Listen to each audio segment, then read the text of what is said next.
Sur le pays. Ça rassure le pays.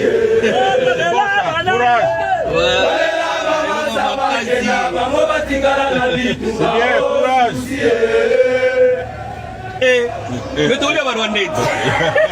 C'est bien.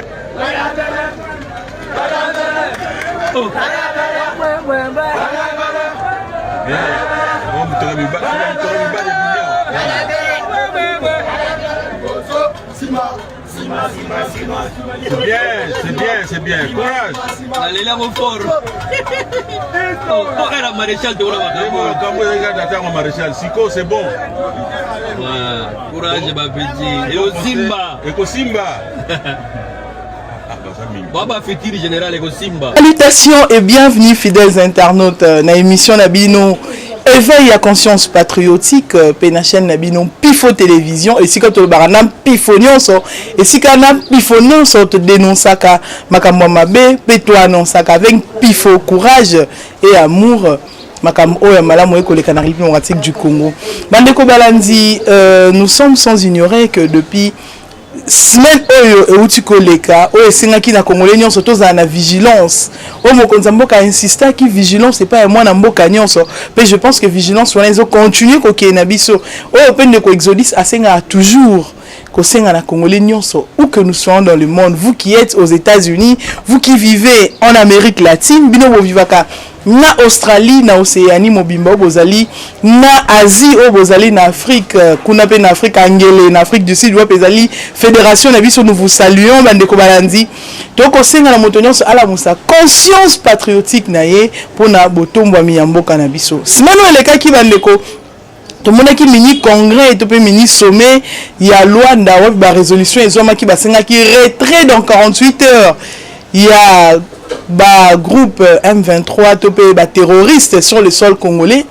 Également ba ibise qui bango cesser les faits dans l'immédiat et je pense que tout ce qui a trait avec la diplomatie Yaoundé Lobamaki, la force devait s'appliquer ensemble avec ba troupe ya EAC. Mais toloba ki pe avant to kota na vie facile na biso toloba ki pe présence ya ba groupe ya EAC eza ko exclure ata mokiete FRDC ko sala mosana ye parce que bazoya ko aider biso elingi ko baté que toza ba faible mais c'est une façon de nous aider sur le plan militaire parce que bande confiance to ebi ndenge nini ba dongolo meso oh déjà misana bango monani entre autres la France, les États-Unis et consorts balaki ki na mokili mobimba complot bazala ngo contre la République démocratique du Congo en militarisant les groupes armés et en privant la République démocratique du Congo qui est un pays souverain na kozana mandoki o ekangami kuna na mboka France. Les lots rosala vraiment to revendre la esika na mamba sécurisation il y a est la République démocratique du Congo to robeta bima solo ya calendrier électoral o ebalaki déjà na kobima na loba ki on émission les gars qui n'ont continué koloba to ko benga examen na biso les DG ya ngone linge koka ba la classe o basala ki malamu te ba komi de ya côté patepa na moni misu Mine misu erougi et bakatumbiste na biba obangani ba lipilipili tozanini. Je me pose des questions sans réponse. Na tali jour la prendre ses peignes, mais comme na tali photo prendre ses peignes. Na tali photo à Paul Kagame na lobi, ces gens ont peur. Ils ont peur, ils pensaient que glissement n'est cause là. Mais moi na mboka Félix na 79e 70e si je ne m'abuse sommet à Nations Unies à l'obaki les élections seront organisés dans les délais constitutionnels. Merci beaucoup, Bandeko Balenpeto aussi que ça.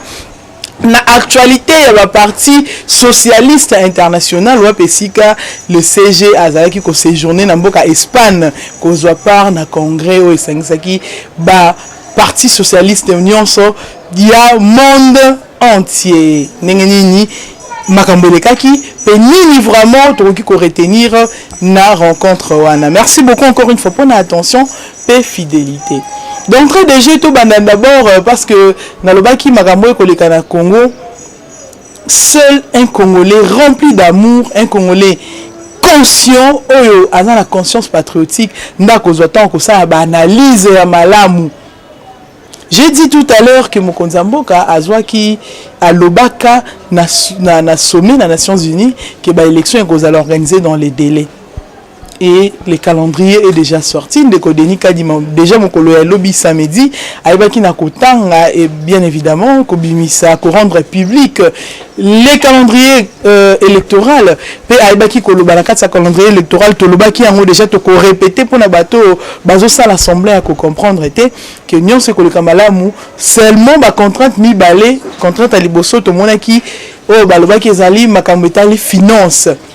Et pour ça, la réponse avait déjà été donnée parce que le ministre, il y a communication, le porte-parole du gouvernement, le ministre Patrick Mouyaya, alors les élections seront organisées et financées, alors financées par les gouvernements. Nous sommes rassurés étant donné que nous savons tous, wapesika budget na biso tozwa yango, tozwa budget ambokana moins de 4 milliards.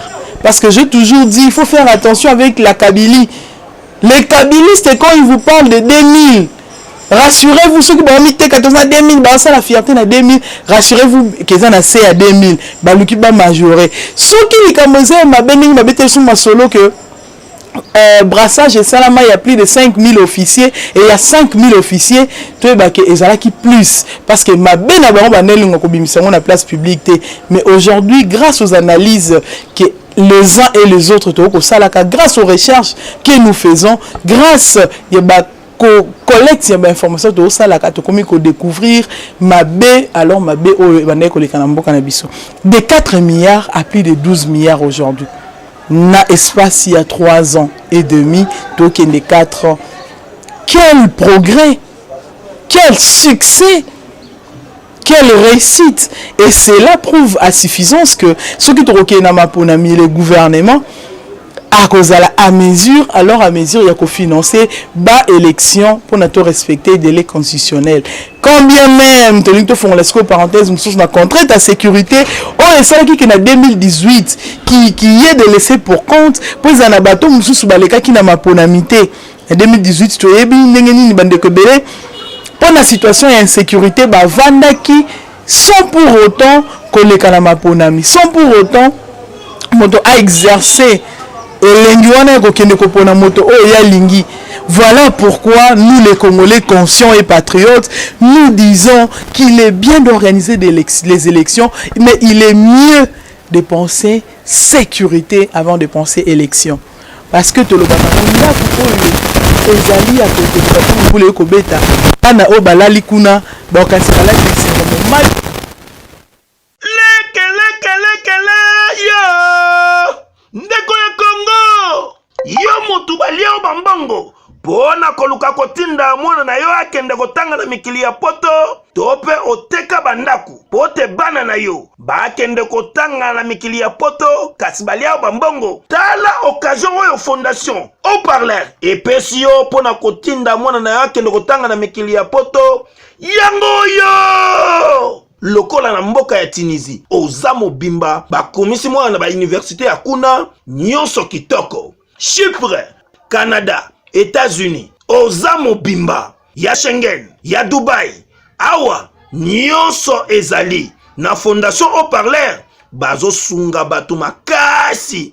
Et tosuka kaka wana te tokende susu pe na conscientisation ya ba jeunes, c'est-à-dire to ba na ba conférence pe ba o ba ko intégrer ba groupe na biso esika pe to ba na ko changer ba thème pour na to tombola ba révolutionnaire ba panafricain comme mon Afrique ko lumona aliénation o ekama biso na mabe contre ba vent ebele ezo kotongisa mokili et surtout wana pe to ko deux ba jeune o ba kolinga vraiment ko kende ko continuer ba kelasi na mikili ya poto nde to ko aider bango na moindre coût au fondation et ko couvrir ba frais misusu et na moindre coût wana o echeli par rapport à ba mboko bozo mo nyonso wana avec ba réseau na biso nyonso to éparpillé dans le monde depuis biso moko ndenge to boujaka de temps en temps to so saler en ensemble pour que to tendeli boso to tombola bendele ya mboka et puis beaucoup comme fait soutenir biso. Alors pour na baroya il suffit juste déjà qu'on a un passeport par exemple na ba oyo étalé ba étude bandeko déjà ba wedela ki déjà bozomo na tout ça déjà ba dossier na bango pour na bandeko déjà pour na États-Unis ba jeune ba bilenge bozomo na ba fiche ba document ba remplir par exemple pour les États-Unis au bandeko déjà ba remplir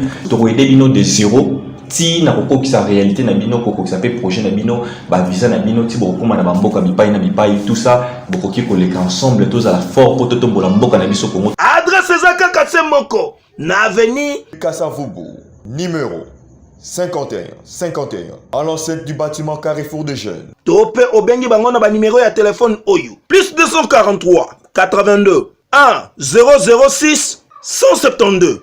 Tope na plus 243 85 21 43 344. Eokani.